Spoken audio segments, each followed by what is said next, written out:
بسم الله الرحمن الرحيم. أهلا بيكم. قمة المهزلة. لم يبقى سوى 3 ساعات فقط على مباراة الأهلي والزمالك، لقاء القمة المقرر في استاد القاهرة في الجولة الأولى للدور الثاني، وحتى الآن لا يعرف أحد ماذا سيحدث. هل سيستجيب اتحاد الكرة ورابطة الأندية للنادي الأهلي ويتم تأجيل المباراة؟ هل يتم استخدام طاقم حكام عربي لإنقاذ الموقف؟ هل سيوافق الزمالك على تغيير طاقم حكام المباراة؟ هل سيعلن الأهلي انسحابه نهائيا؟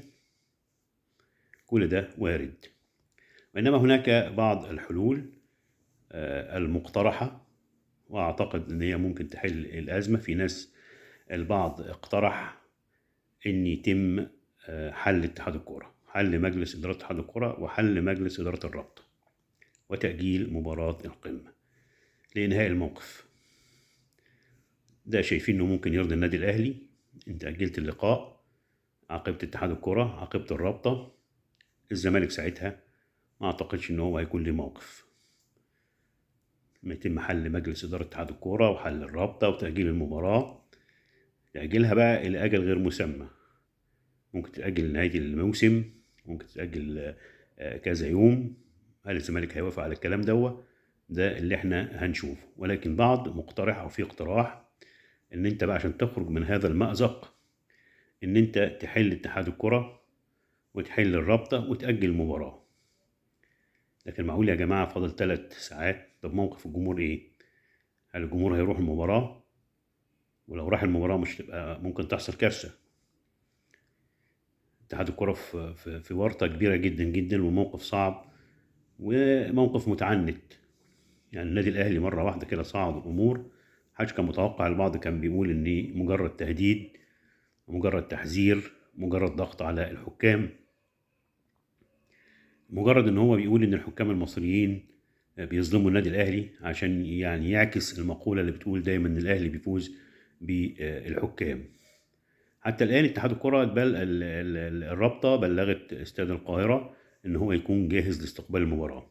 كلام بيتقال ممكن المباراة تأجل ساعتين لحين وصول طاقم حكام عربي. حصل اتصالات فعلا بالاتحاد الليبي لكرة القدم. الاتحاد الليبي رد صعب جدا في الوقت الحالي إن هم يبعتوا حكام النهاردة، مفيش طيران، وقالوا إن ممكن نأجل الموضوع لمدة يعني 24 ساعة. ممكن هم يدبروا طاقم التحكيم للمباراة. الموقف، المعسكر بتاع الأهلي مستمر، اللعيبة موجودة في المعسكر، محدش بلغهم إن هيتم الانسحاب من المباراة. لعيبة الزمالك موجودة في المعسكر جاهزين. النهاردة بيسيريو ادى المحاضرة الفنية قبل الفطار، اتكلم عن المباراة، قال اللعيبة تركز، مالهمش دعوة بالأحداث اللي هي بتحصل دي، وكل الأمور واردة، كله جاهز، هنا جاهز وهنا جاهز. ولكن القرار النهائي حتى الآن لم يتم اتخاذه. هيحصل ايه؟ ده اللي هنشوفه خلال الساعتين القادمين دول. هل المباراة هتلعب في ميعادها؟ هل المباراة هتأجل ساعتين؟ هل المباراة تأجل لأجل غير مسمى؟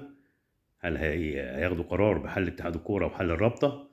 ده اللي احنا هنشوفه، وازاي المسؤولين هيتصرفوا في هذه الكارثة اللي تعتبر فضيحة بكل المقاييس ومهزلة كروية في الوسط الرياضي المصري.